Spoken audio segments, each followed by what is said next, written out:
Ever since COVID-19 crept into the world, things have never been the same. Almost all the continents of the world have had their fair share of this variant of coronavirus, discovered in Wuhan, Republic of China in December 2019. The novel coronavirus has since spread across China to the world.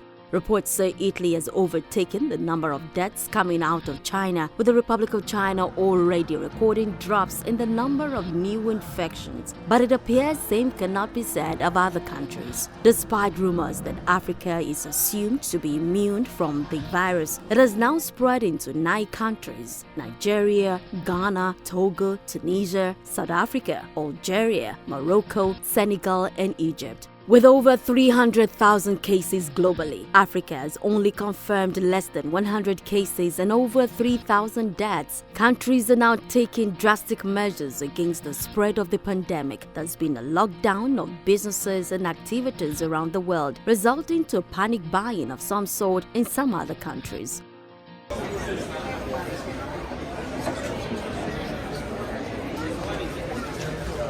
From the US, UK, Canada, Italy, Austria, Czech Republic, and lots more. Borders are being shut, flights cancelled, airports shut both local and international. Sensitization of all forms, asking people to stay home. We locked down, and now all the borders closed, and within the country there are restrictions for moving around, and all the public spaces and places are closed because of the coronavirus. Really not that bad, at least here in the suburbs. The city, a little more congested.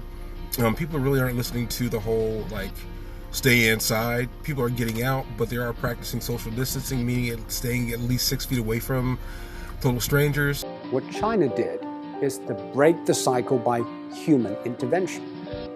The scale unprecedented in history. Extreme, draconian, and aggressive.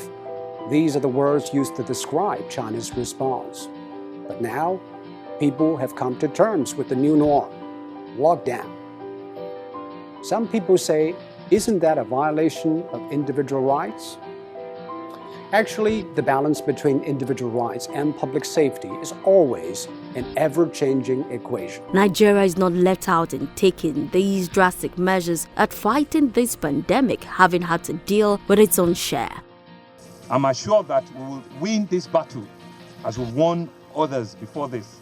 And I'm confident that with all your support, and most importantly, by the special grace of God, this also will pass us soon, very, very shortly. For those who have been thinking of the opportunity to work from home, it's now more complex than they thought. But on the flip side, it is getting the creativity out of them. Some are coping with the new dictates, others are struggling with it, especially mothers. We are setting up to be able to broadcast live from my house in Upper Northwest DC, and none of us ever imagined that we'd have to do something like this. It's kind of crazy, but I'm going to turn the camera around here and show you what I'm seeing right now. There you go. This is the guest room in the basement of my house. There's the bed.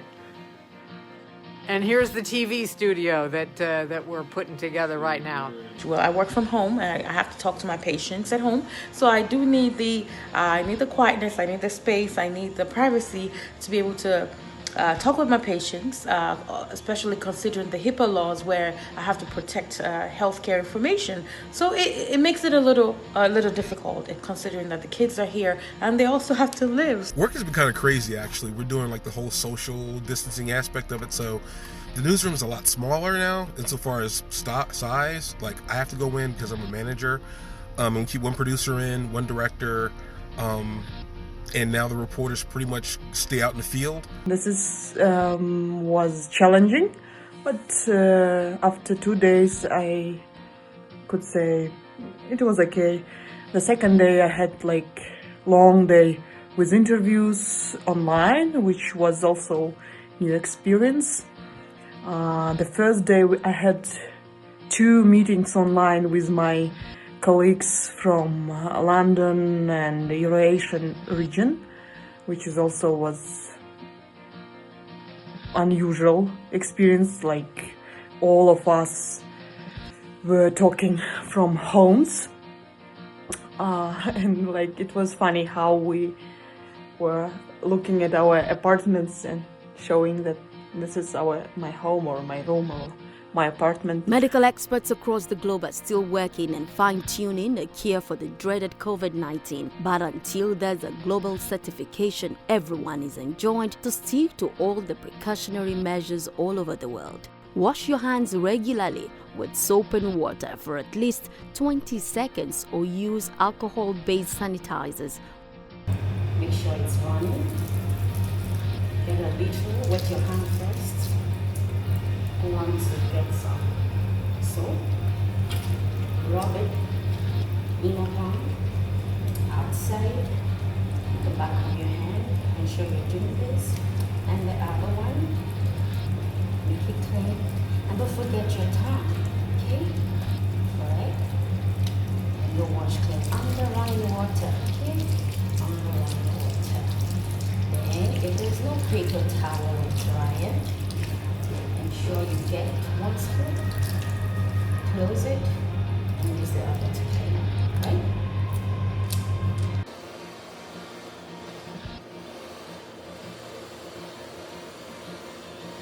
Ensure you boost your immunity with a healthy diet and lifestyle. If and when you fall sick, stay home from work or school and call appropriate authorities for evaluation.